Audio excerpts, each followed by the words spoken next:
13th Party Central Committee's 14th plenum opens. President Putin signs law on mobilizing reservists to protect oil refineries. Making science and technology and digital transformation a driver for growth.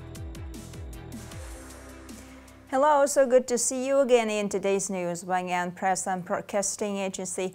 I'm Hoàng Yên and let's get started. The 14th plenum of the 13th Party Central Committee just convened in Hanoi on November 5th morning. Party General Secretary Tô Lâm just chat and delivered an opening speech at the conference. The Politburo member and the State President Luân Cương just presided over the opening session. At this event, the Party Central Committee will focus on issues concerning the 14th National Party Congress preparation, party building and political system building. In his opening speech, General Secretary Tô Lâm emphasized, despite a short period of time and heavy workload, this is a critical moment when we must make extra efforts, make the most of our time, and work with a spirit of overcoming challenges, surpassing ourselves with strategic thinking and drastic action for the national interest, the benefit of the people, and the leadership role of the Communist Party of Vietnam. Party General Secretary urged participants to take full responsibility before the party and the people, promote collective intelligence, be candid and constructive, and decisively choose the optimal solutions for the nation's benefits, as well as contribute opinions on the agenda of the meeting. On November 4th, Russian President Vladimir Putin just signed a law on authorizing the deployment of reservists to protect oil refineries and other energy infrastructure in the country, a move linked to frequent Ukrainian attacks targeting such facilities almost every week. Russian authorities said that drone attacks are damaging oil and gas plants and pipelines that supply the market with hydrocarbons.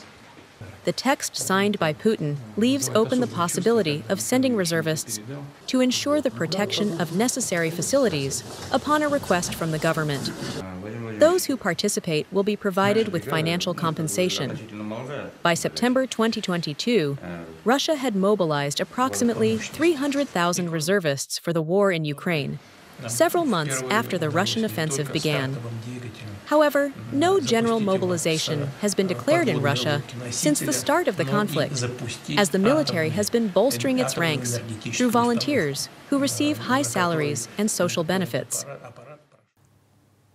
A top Hamas leader said that the armed group and the Palestinian Authority, or PA, have come to an agreement regarding the establishment of a temporary committee that will manage the Gaza Strip on behalf of the PA. Responding to Al Jazeera news agency, top Hamas leader Musa Abu Marzouk said that the committee's responsibilities will include overseeing the border crossings and the security forces in the Strip, adding that it will be headed by a PA minister. Mr. Abu Marzouk didn't clarify during the interview whether this decision was approved by the U.S., meaning it was unclear whether there is any weight to the agreement. In recent weeks, Hamas has refrained from publicly addressing the composition of the committee that will oversee Gaza's civilian affairs, in line with the White House's plan to end the war in Gaza. Upcoming are some updated news. On November 4th, on the occasion of Russia's National Unity Day, at the Kremlin in Moscow, Russian President Vladimir Putin awarded the Order of Friendship, a Nobel award of the Russian Federation, to Ms. Tai Huang, Hero of Labor of Vietnam, chairwoman of the TH Group's Strategy Council. Speaking at the event, Russian President Vladimir Putin emphasized, Ms. Tai Huang, the leader of the largest agricultural group in Vietnam, is implementing promising projects in the agricultural sector in Russia. These projects contribute to ensuring food security and further strengthening the strategic cooperation between the two countries. Hero of Labor, Tai Huang expressed her emotion and happiness when meeting Russian President Vladimir Putin at the Kremlin, and being honored to receive the Nobel Award of the Russian Federation. Hero of Labor Tai Huang thanked the party, state, and people of Vietnam for always supporting and creating favorable conditions for TH Group to invest in the Russian Federation.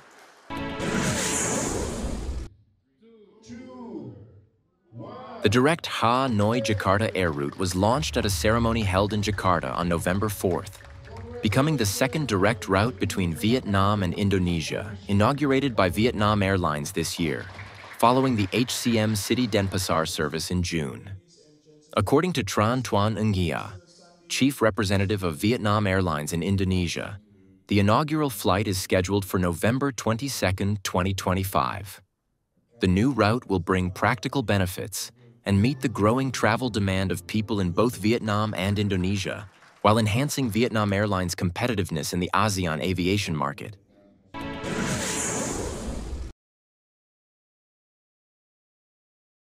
On the morning of November 5th, Typhoon Kalmegi entered East Sea, becoming the 13th storm of 2025. The storm is moving northwest at 20 to 25 km per hour. It is expected to be about 550 kilometers from the coast of Gia Lai Province in the Central Highlands by early morning of November 6th. Level 4 disaster risk warning for the Central East Sea area, including the waters north of the Truong Sa, Spratly archipelago. From November 6-7, the coastal areas from Gia Nang to Jac Lak will experience strong winds and very heavy rain, with popular rainfall amounts of 200-400 millimeters, and some places exceeding 600 millimeters. Areas from southern Quang Tri to Con Hoa will also have heavy rain, with a high risk of flooding, landslides, and flash floods.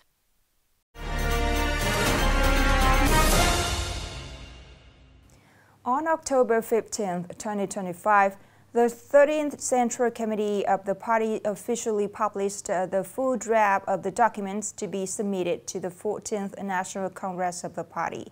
Among these documents, the breakthrough in developing science, technology, innovation, and national digital transformation has received significant attention and is expected to become the driving force for the country's rapid and sustainable development. More in this story today. After thoroughly studying the documents presented at the National Congress, Mr. Tran Quoc Than, the former director of the Nghe An Department of Science and Technology, expressed his complete agreement with the Central Committee's decision to prioritize the development of science, technology, innovation, and national digital transformation as a decisive factor in the socio-economic development of country. Our party respects and appreciates the role of intellectuals. The draft document of the 14th Party Congress considers breakthroughs in science, technology development, innovation, and national digital transformation as important new points. The vigorous application of high technology and digital transformation with the development of the green economy and circular economy not only innovates the growth model toward intensive development, but also promotes sustainable development and improves people's lives. For agricultural enterprises applying high technology, this is expected to be an opportunity to expand markets and enhance the value of agricultural products. Our business has achieved good results when we apply science and digital transformation. However, we hope that the party and the state will have more policies and mechanisms to support businesses.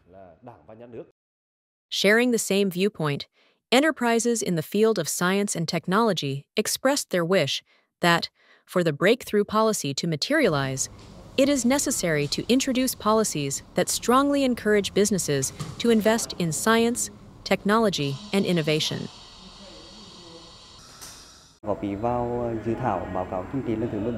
In my opinion, pilot implementation of new technologies should be permitted.